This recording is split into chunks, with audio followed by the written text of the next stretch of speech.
Ariel Helwani in Las Vegas for UFC 183 alongside Tyron Woodley, who meets Kelvin Gastelum this Saturday night live on pay-per-view. And Tyron, you said something so interesting on the Countdown show.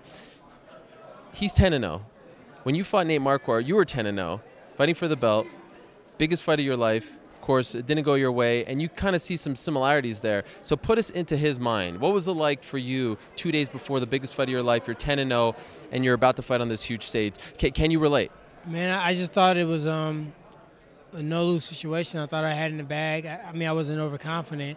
I just felt like even when I was in the cage and he was hitting me with some hard shots, I just kept thinking that there's no way I'm losing this fight. There's no way I'm losing this fight. And when I lost that fight, it was like I got my heart broken. And I just feel like I have the good words of wisdom to give him after he experienced that, because he's coming to fight. You know, I can always tell on the Saturday, I can look in the eyes. And, you know, when I fought Carlos, I can tell in his eyes I was a little bit too much for him, and he didn't quite figure out the Rubik's Cube yet.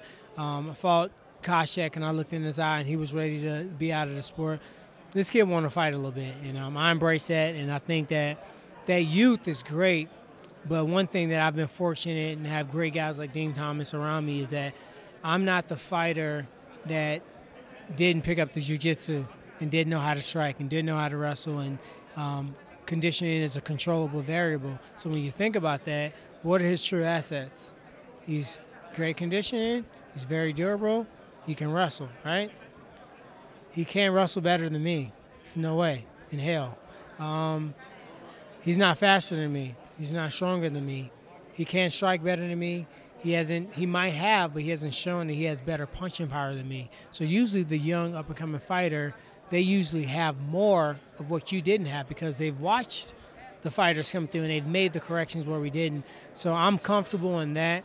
I just really want to go out there and I just want to paint all over a damn canvas. I want to just do whatever the hell I want to Saturday and just be content that my skill set is enough.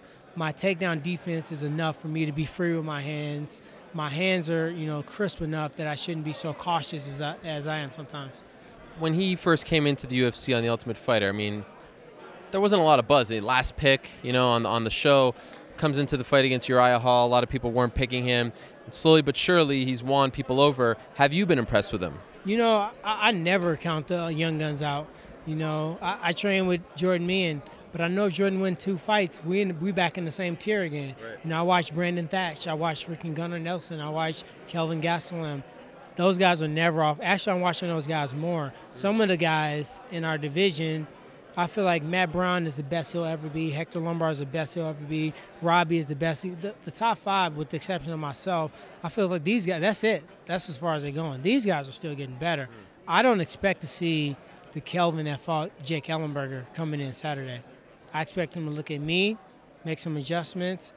I've probably been giving and displaying 50% of what I'm capable of.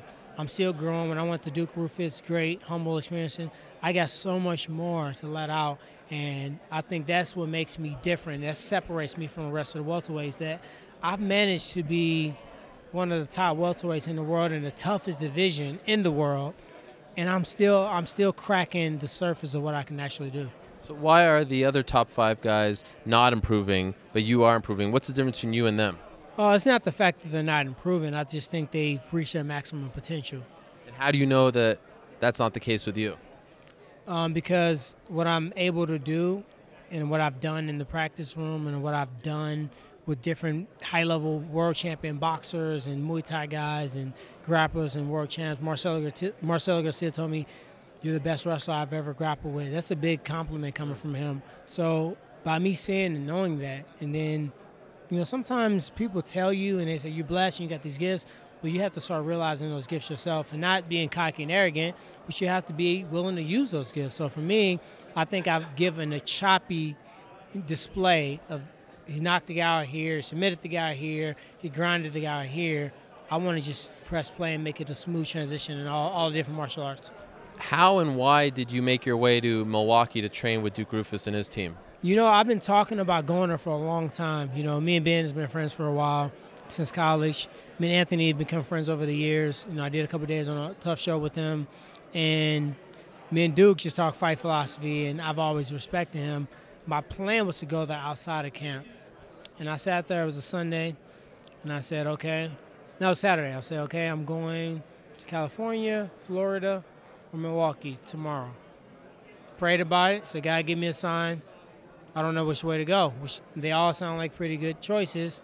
And Milwaukee was actually my last because I'd never been there before. So going to a new place, not knowing what to expect on a big fight was kind of risky.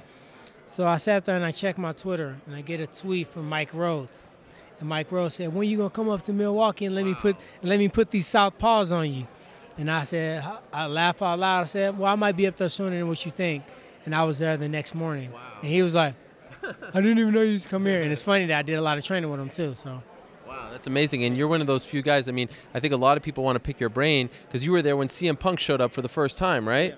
So tell us, what's he like in the gym? You know, I got a different level of respect for CM Punk. He comes there 3 times a day. He does 12 private lessons a week. He gets there an hour early every time. I've been watching him like a hawk, doing all these corrective exercises, stretching. He does a ridiculous amount of cardio by himself.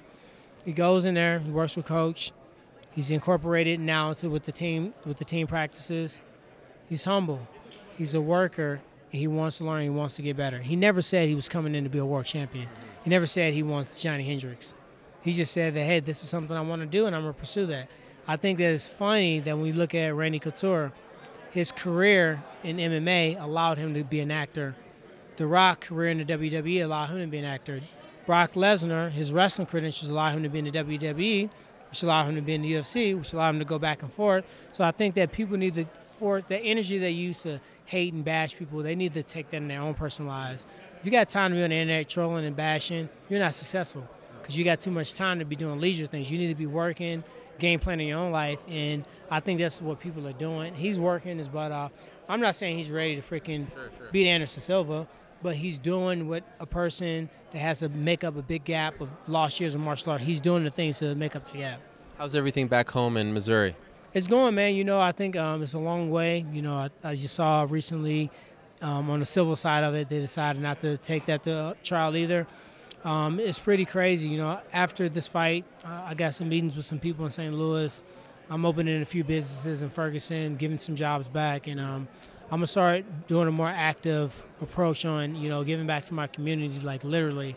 So I'm doing that, and I'm talking to some kids and schools, and I still got this big thing. I had a big movement. I had Maurice Claret, I had Andre Ward, I had these gospel rap artists from St. Louis.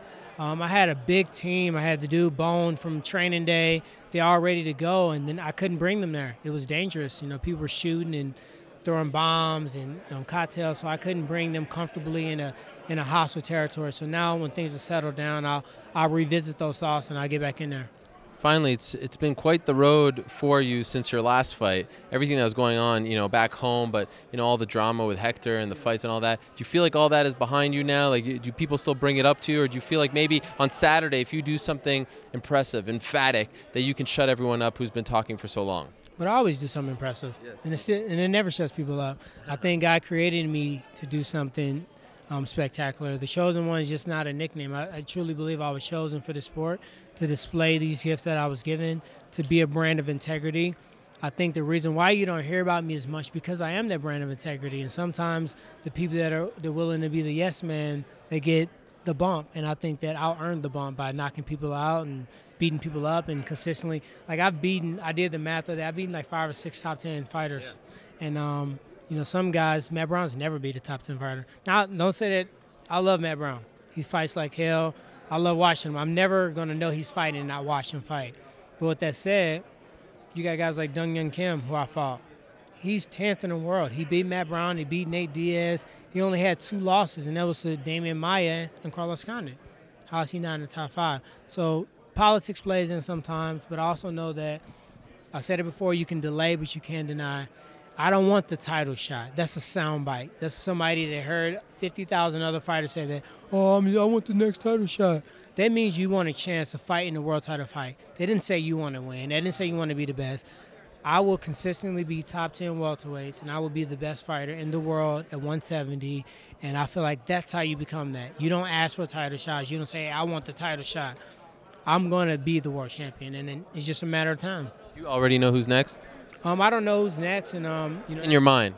In my mind, I usually do. Yeah, that's why I'm asking. I'm good at that. Yeah.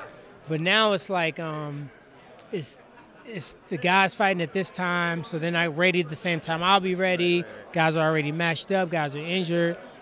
What I think is, and I hate to say this, somebody's not going to make one of those fights they plan. And I'm going to be the first one in there taking it. You know something we don't know? No, I don't know nothing, but last time I said that it happened, we was in Canada, and I said I'll be ready, and somebody got injured. So I think that I'm going to go out here, focus on this fight, relax with my family, get back to the drawing board, take a couple weeks, and then I'm going to go back up to Milwaukee for 3 or 4 weeks.